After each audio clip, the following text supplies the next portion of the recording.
Assalamualaikum warahmatullahi wabarakatuh. Alhamdulillah, alhamdulillahi rabbil alamin. Assalatu wassalamu ala asrafil anbiya'i wal mursalin Sayyidina wa maulana Muhammadin. Ashhadu an la ilaha illallah wa ashhadu anna Muhammadar Rasulullah. Allahumma sholli ala Sayyidina Muhammad Muhammadun musyabihil wal ikram ya wal jalil wal ikram wa tahirin wal mujahidina amma ba'du ibadullah. Alhamdulillah, segala puji syukur kita panjatkan kepada Allah atas segala nikmat, karunia, rahmah dan hidayahnya, serta dengan izinnya juga kita dapat menjalankan amanahnya, beramal dan beribadah zahir batin dunia dan akhirat. Bersalam kita tidak akan pernah kita lupakan. Marilah sama-sama kita sampaikan, kita junjungkan kepada Nabi Allah, Nabiul Akhirul Zaman, Rasulullah Muhammad sallallahu alaihi wasallam. Atasnya kalimahnya kita kalamkan dengan membacakan Allahumma sholli ala Sayyidina Muhammad wa ala alihi Sayyidina Muhammad. Alhamdulillah, bertemu lagi dengan saya Guru Mursyid Syekh Nur Muhammad Buya Irwan Maulana Al-Khalidi, Pasaman, Sumatera Barat. Tentunya dalam makom Majelis Zikir Ma'rifatullah Jakarta, Indonesia, dalam naungan Yayasan Islam Hidayatul Mubarakah Indonesia, dalam tayangan syiar YouTube Buya Pasaman Timur yang selalu kupas tuntas berbagi ilmu, amal dan ibadah demi meningkatkan iman dan takwa kita kepada Allah Subhanahu wa ta'ala. Jemaah, para hadirin dan hadirat, kaum muslimin dan muslimat dimanapun berada, saudaraku semua, hamba Allah yang dirahmati Allah rahimakumullah. Manusia adalah sebuah wujud dari Allah. Manusia adalah ahyan kerajiahnya Allah, yaitu tempat manusia menyandarkan rasa dan pandangan. Manusia berasal dari kodrat hayat nurnya yang nyata. Mim nun shin iya. Manusia adalah hayatnya Allah yang menghidupkan segala yang hidup, terutama pada makom Rabbil Alamin. Mengetahui kekolipahan derajat Allah pada umat, tentulah kita akan mempelajari kehidupan dan yang hidup. Kehidupan mulai dari kodrat sampai wujud, itu semuanya adalah hayatnya Allah. Dalam pertemuan kita pada waktu dan kesempatan yang sangat kita muliakan ini, saya akan memberikan wawasan dan pandangan, mudah-mudahan bermanfaat buat kita. Kalau kita tidak tahu tentang pandangan sebuah kehidupan yang berhubungan dengan Allah, bagaimana bisa kita memuliakan derajat Allah di alam ini kalau tidak tahu kita tajali kehidupan demi kehidupan?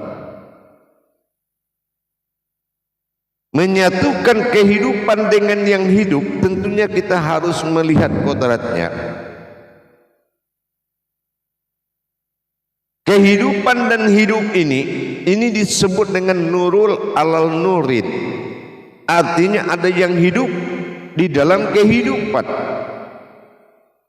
ada cahaya di dalam cahaya. Mana yang dikatakan ada kehidupan, ada hidup dalam kehidupan, ada nur di dalam nurin, nurul alal nurin. Kita akan menghitung. Kalau kita tahu kita sebagai umul hayat, ma'ul hayat, ibu kehidupan adalah kodrat. Wujud umul kehidupan adalah kodrat. Mana rentetan perjalanan kodrat itu sehingga kita tahu mana yang hidup dan mana kehidupan yang dilahirkan oleh yang hidup, mana kehidupan yang bergantung kepada yang hidup pada diri kita. Kita perlihat selama ini banyak sangat musibah-musibah terjadi di alam nyata ini. Musibah itu dari mana? Musibah itu datang dari alam menyentuh umat. Kenapa ini bisa terjadi? Karena tidak ada hubungan hayat. Karena tidak terjadi hubungan hayat hanya dengan bentuk sejarah, tapi tidak menjadi amalan diri. Hidup mengamalkan kehidupan. Ini tidak terjadi. Mengamalkan itu artinya apa dasar pandangan kita melihat kodrat alam dan menyatukan, mengarahkan ke kodrat diri. Apa tajalinya? Kalau ini hayat, tajalinya hidup, pandangan adalah ayat. Tidak mungkin alam itu murka kepada manusia. Tidak mungkin murka. Setiap yang berasal dan memiliki usul, dia pasti takhluk,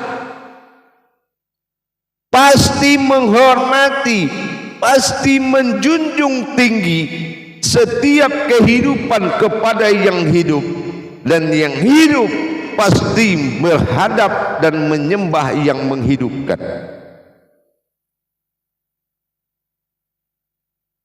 Dalam hal ini saya akan menyampaikan tauhid mana nurul ala nurin, 4 nur yang dikatakan kehidupan, 4 nur yang dikatakan rahasia dalam rahasia. Nurul alal nurin, 4 nur. Nah, kita masuk kepada nur yang pertama. Nur yang pertama, kehidupan yang pertama, ini disebut dengan nurul. Nurul. Nah, mana yang nurul? Nurul itu terbagi kepada 3 kodrat. Di dalam kehidupan atau nurul. Nah, ini dibagi 3. Nurul ini bersifat keselamatan, yang menyelamatkan. Ya.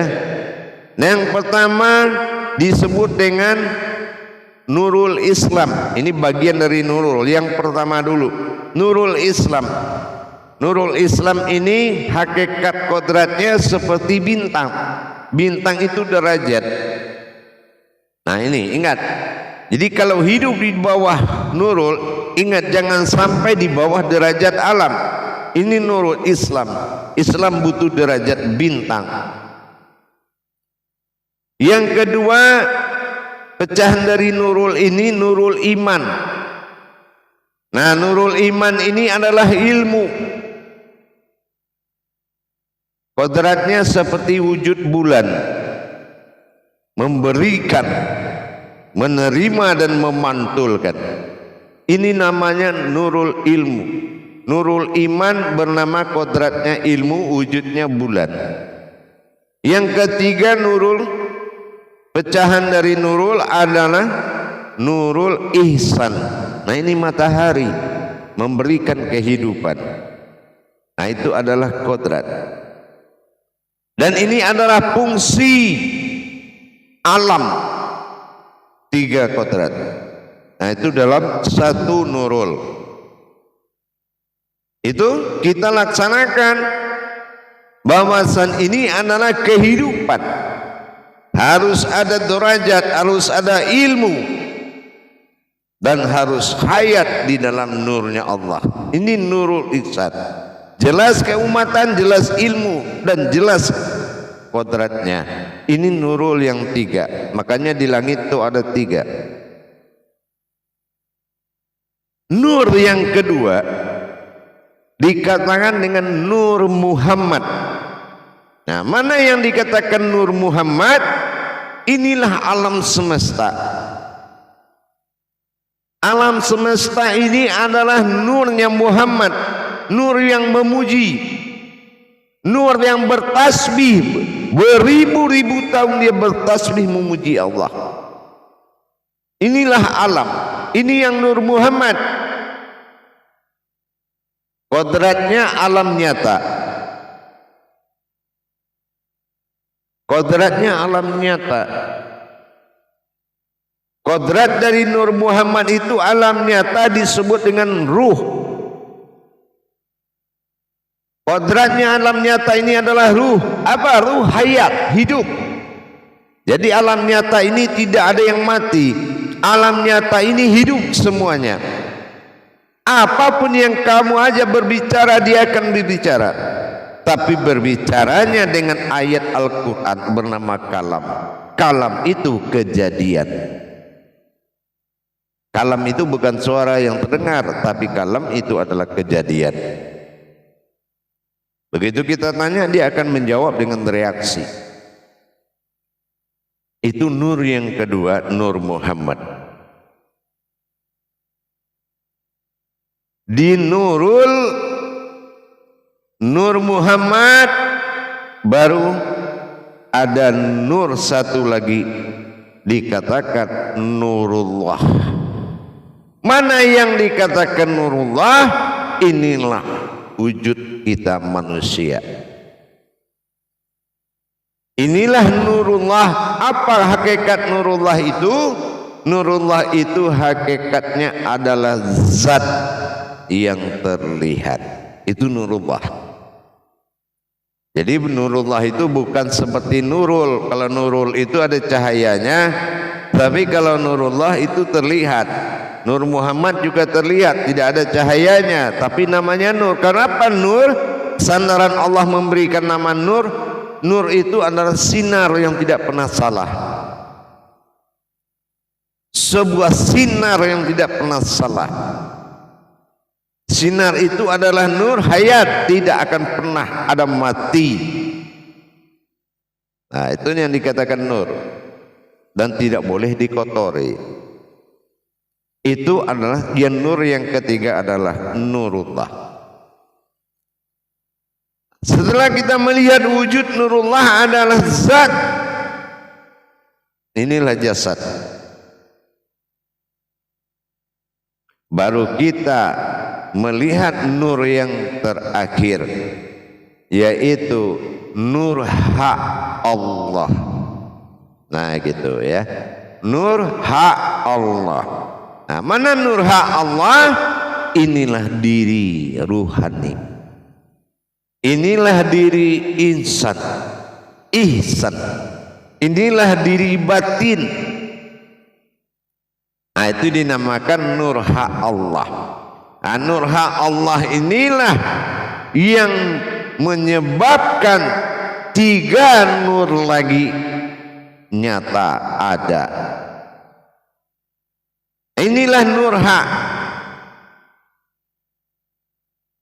Nur hak adalah diri yang halus. Nah gitu. Nur hak itu adalah diri yang halus. Jadi 4 nur itu saling ketergantungan. Ya, makanya kalau sudah menjadi ma'ul hayat itu adalah makom kehidupan. Makom kehidupan adalah ma'ul hayat, ini adalah al-haqqullah, yaitu diri yang hak. Ya, jadi al-haqqullah, diri yang hak adalah ma'ul hayat. Itu yang menyebabkan semuanya ada. Jadi kalau kita umpamakan seperti tenaga listrik PLN itu, ya, begitu PLN itu dengan tegangan tinggi, maka alam berpengaruh kepada semua listrik, akan berpengaruh kepada cahayanya. Begitu juga ketentuan dan kekuatan nilai dari al-haqqullah, nur hak Allah tadi, diri halus itu sangat berpengaruh kepada alam. Kalau diri halus atau diri al-haq itu kita tidak pernah bertajali dan mentahalikan suatu aras kekuatan, maka dayanya akan melemah dan alam pun tidak akan menyentuh kepada perbuatan dan tidak akan tersambung kepada alam. Nah, sementara alam aja kekuatannya seperti tadi, ada nurul Islam, nurul iman, nurul ihsan, ada nurullah dengan segala kekuatan air, api, angin dan tanah, segala ruhnya, ruh-ruh yang di dalam, ada nur Muhammad dengan kekuatan, ada dikatakan nurullah, nurullah ada perbuatan akal dan nafsu manusia. Dan bagaimana nur haknya Allah, kalau dia di bawah kekuatan itu, maka inilah yang terombang-ambing, entah mana orang, entah mana umat, entah mana Tuhan. Buta aksara dia terhadap kontak kehidupan, buta dan tuli dia, sumbum bumum uyum fahum la yarji'un. Karena al-haqqullah ini dia harus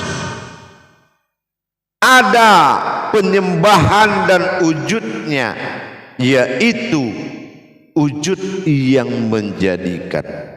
Nah, ini yang dikatakan dengan qayyum, yang menghidupkan.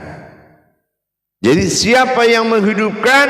Yang menghidupkan adalah wujud Allah yang bersifat batin.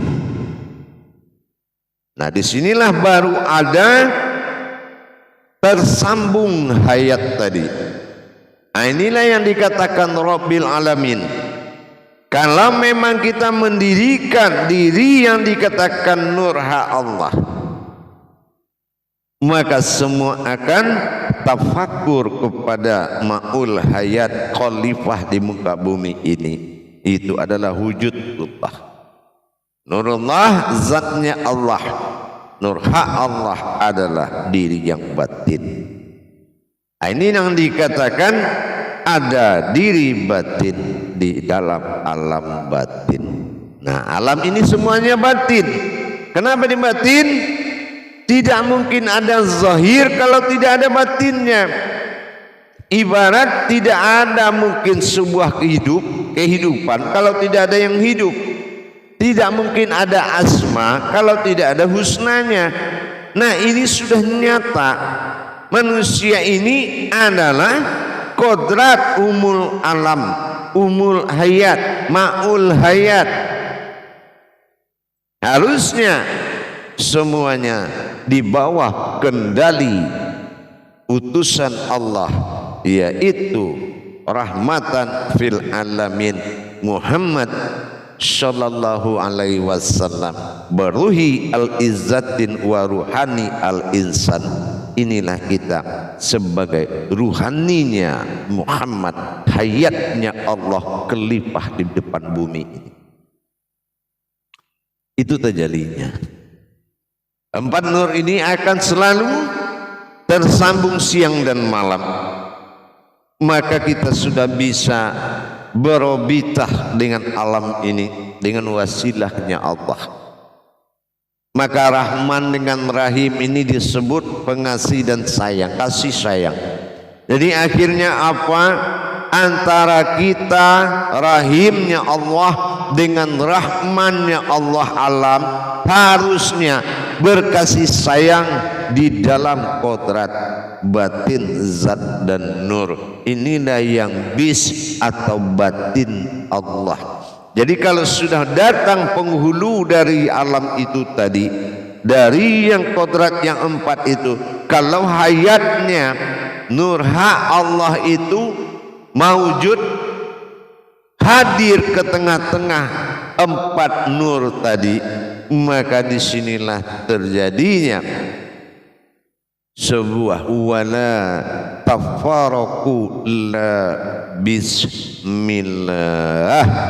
Mudah-mudahan dengan hadirnya yang menghidupkan empat nur tadi, qayyumnya adalah billah, batinnya Allah ini adalah awal muasal semua ada. Yang maujud batinnya disebut dengan wujudnya kunah, zat yang berdiri, dan kunal adalah zat yang didirikan. Inilah alam. Tapi kunah adalah zat yang berdiri. Ini adalah diri. Nah, ini yang dikatakan nuru alal nurin. Begitu. Kalaulah kita lihat dengan mata batin, semua nur ini sangat indah di alam ini.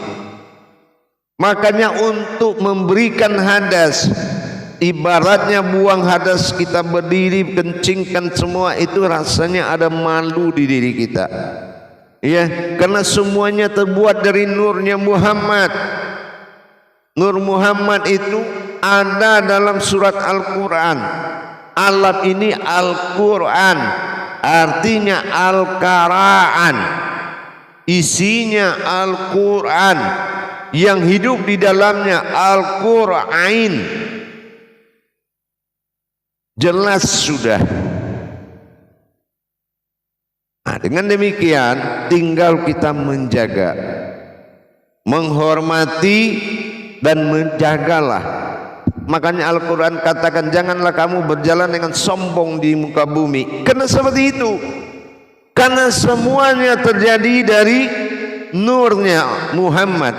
Tidak kujadikan semuanya kalau tidak kenamu ya Muhammad. Muhammad yang dimaksud adalah manusia. Tapi Muhammad Khadim Azali adalah Muhammad berwujud Allah. Itu beda. Nah ini ya. Jadi nur Muhammad dengan nur Muhammad Rasulullah itu berbeda hakikatnya. Nur Muhammad pada alam yang bertasbih ruh yang empat, menuju syafaat yang tujuh, kodrat zat kunal, nurnya memuji, nurnya Muhammad memuji. Tetapi kodrat yang di dalam ada dikatakan dengan nurullah. Nah inilah yang dikatakan dengan nur Rasulullah. Inilah. Jadi kalau nur Muhammad pada kodrat diri adalah wajah Adam, sesungguhnya Adam itu nurnya Muhammad. Artinya apa? Hayat ini adalah alam ini nurnya Muhammad. Jadi bernama Nur Muhammad. Ya, bernama Nur Muhammad. Jadi dengan demikian empat nur ini menjadi pandangan yang kita jalikan dimanapun kita berada, maka alam semesta ini akan menjadi pengasih kepada kita. Dia adalah kekasih kita. Dia sangat mengasihi kita dan dia adalah kekasih kita. Nah, itu yang Rahman. Dan kita adalah Rahim yang sangat menyayangi. Kekasihnya adalah Rahman. Inilah alam. Jadi menyatulah kita di dalam kandungan batin zat dan nurnya Allah. Ba alif sin bismillah. Jadi kalau kita katakan Bismillahirrahmanirrahim beserta isinya alhamdulillah, atas nama batin kodrat yang tiga tadi, ba alif sin, wujudlah pada hayatnya Allah, maka menegur mereka dengan ya Rahman ya Rahim, Bismillahi ya Rahman ya Rahim, insyaallah wala tafarakul la bismillah. Mereka tidak akan pernah memberikan murka kepadamu. Tapi kalau mau jadikan sandaran kehidupan nafsumu tempat kamu berkencing dan tempat buang hadas, tempat menista dan bermaksiat, maka kamu tidak akan dihargai. mereka. Belajarlah menghargai kalau ingin dihargai. Alhamdulillah para hadirin jamaah sekalian, kaum muslimin dan muslimat dimanapun berada yang ingin mendapatkan tuntunan pemahaman ilmu hakikat amal dan ibadah, beramal ke dunia dan beribadah kepada Allah, insya Allah silakan bergabung dan menghubungi saya dengan nomor telepon 08 13 9833 7904. insya Allah marilah sama-sama kita belajar dan menimba ilmu, mudah-mudahan bermanfaat. Barakallahu ya Rahman ya Rahim ya Karim. Sadaqallah barakallah walhamdulillahi rabbil alamin. Akhirul kalam wabillahi taufiq wal hidayah. Wassalamualaikum warahmatullahi wabarakatuh.